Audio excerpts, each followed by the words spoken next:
Good morning. Welcome to Bulls and Bears. I'm your host, Vincent. This is the official coverage of the Philippine Stock Exchange. Today, this is our entrepreneur segment where we teach you how to spread your peso. For today, we have fashion entrepreneur Timmy, owner of GNN Trent, who will be talking about his men's clothing line. I found him in Entrepreneur magazine for this month. Here's his picture. And what I found most fascinating about the article on him was how he went to different levels of entrepreneurship, from bazaar businesses into the department store and finally having his own store. So to get the ball rolling, I'll be talking to Timmy now about his history. Timmy, how did you start GNN Trent? First off, thank you for having me. GNN Trent started about 2000, early 2006 as an idea. Really trying to just make comfortable but stylish clothes for the men consumers here in this country. And from a couple of shirts, some jackets, and some Henleys, we started selling at bazaars, and it grew from there basically. So where did your knowledge of clothing come about? I mean, your sense of style, your eye for fashion. How did this begin? Well, my family is actually into textiles, so early in my childhood, I was sort of exposed to the fabrics and everything, so I knew the technical aspect of it pretty well, and so it was just a matter of sort of translating that into the final garment. So I guess all of the years of just, being surrounded in operations, and just everything like that, really just absorbing that, and it sort of took form, eventually later on, just making clothes for, people. Great. One of the things I was interested in is, you're talking before about when I interviewed you for Entrepreneur magazine, was about how your dad would let you into different styles in the mall, and you would maybe can share with the viewers more about that, how that came about. That's actually a very good practice that we used to do before. Whenever we would we'd go mall shopping with the family, with my mom and siblings, my dad and I would just really pass time. I didn't realize it was a form of exercise later on. We would be pointing at certain people, and well, not really pointing, just mentioning that what that person was wearing, and in particular his take on it was like what fabric that person was wearing, and so did that fabric go well, really odd really for somebody that's like 10 years old to do that, but it gets you thinking really about how what's sellable, yes. The marketability of a certain product or a certain color.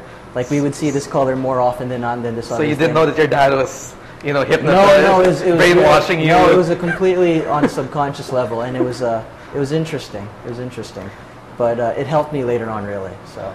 Okay, before this live interview, you were telling me about how you were there. You studied in the States finance, and you came here into the family business.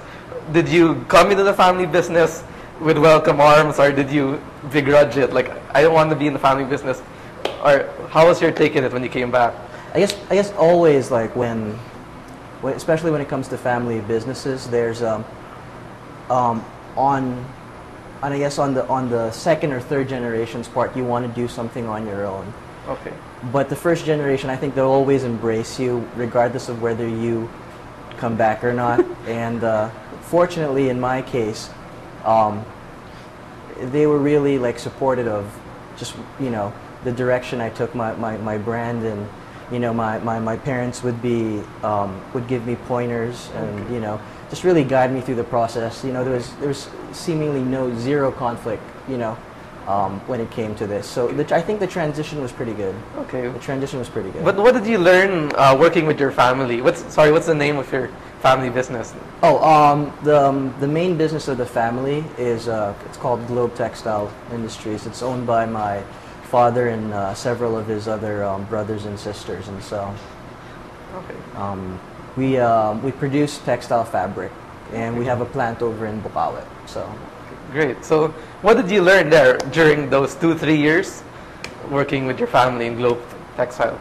A lot of accountability. Okay.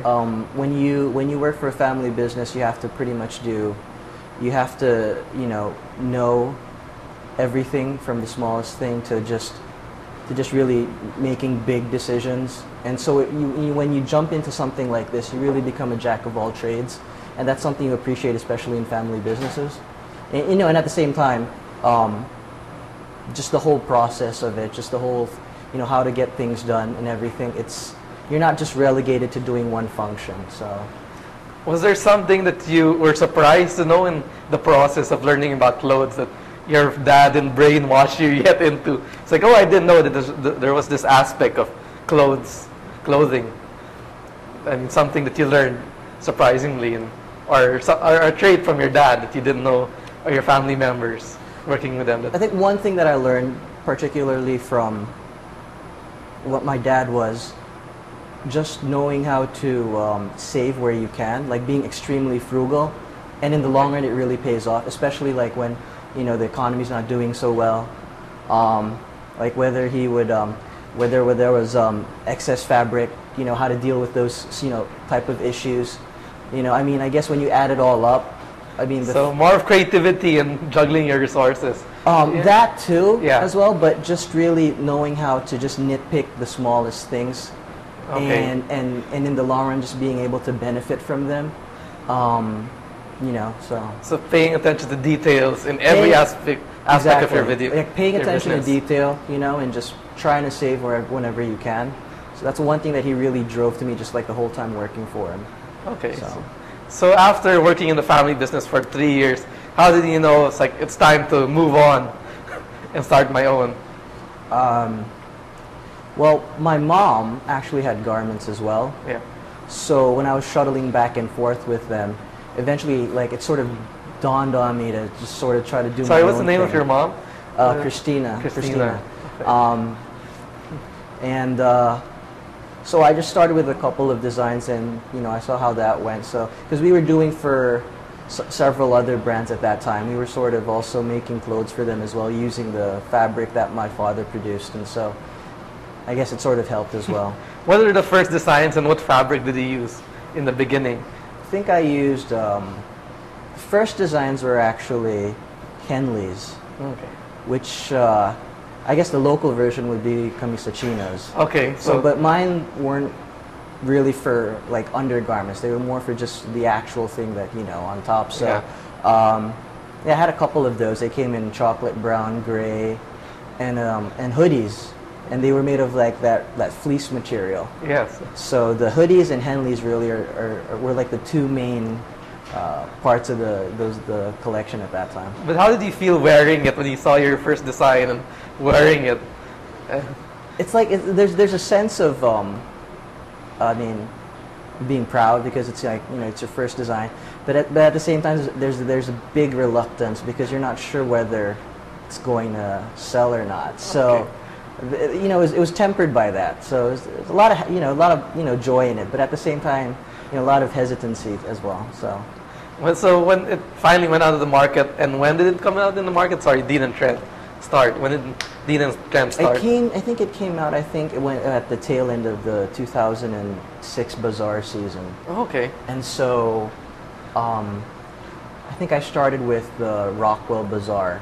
Okay. That was either my first or second bazaar that I joined, and that's where I got, the feedback to actually, see whether to go ahead with this thing. So that's how you knew that it was right, skyrocketing. Right, whether it was a good thing or not. So, the good thing about bazaars is that you're extremely well connected and intimate with the customers to the point that you know what they're thinking, and they give you instant feedback. It's if you were to start somewhere in a department store, you would be further hard pressed to actually be there and talk to the consumer. For the bazaar, it's a different mentality.